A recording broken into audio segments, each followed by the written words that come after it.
stocks in Asia fell across the board on Wednesday after earlier losses on Wall Street.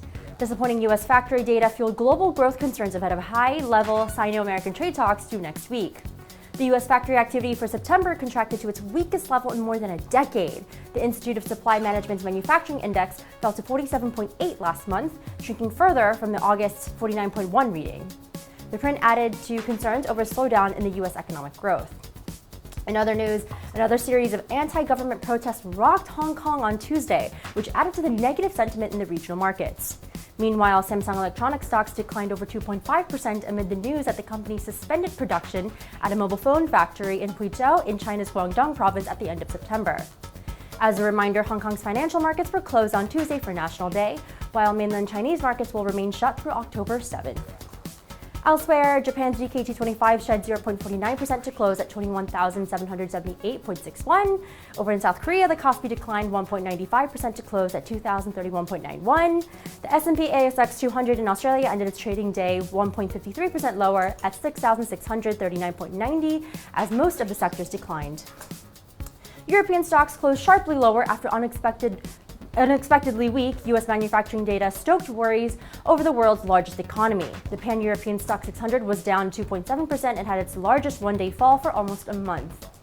The leading German economic institutes on Wednesday revised down German GDP growth for 2019 from 0.8% to 0.5% and cut 2020 projections from 1.8% to 1.1%, citing a manufacturing slowdown and a high downside risks resulting from the trade war and Brexit uncertainty.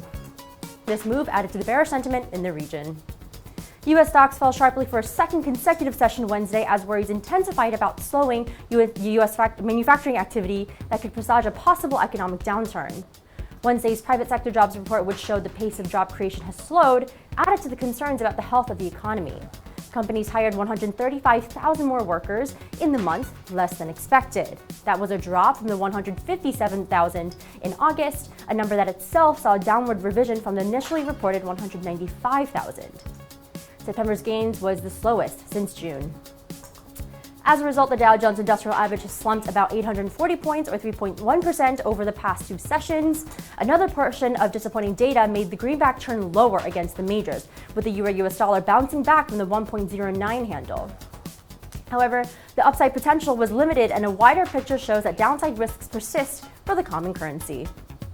A subsequent upside in the euro was capped by Trump's decision to impose tariffs on the EU.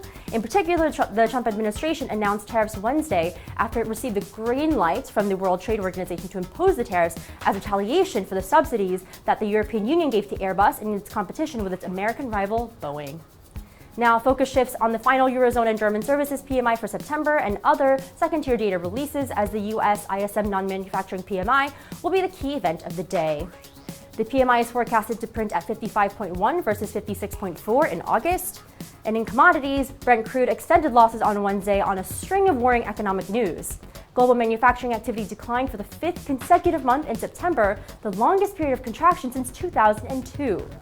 A day earlier, the IMF warned that the global economic slowdown could be sharper than it previously expected.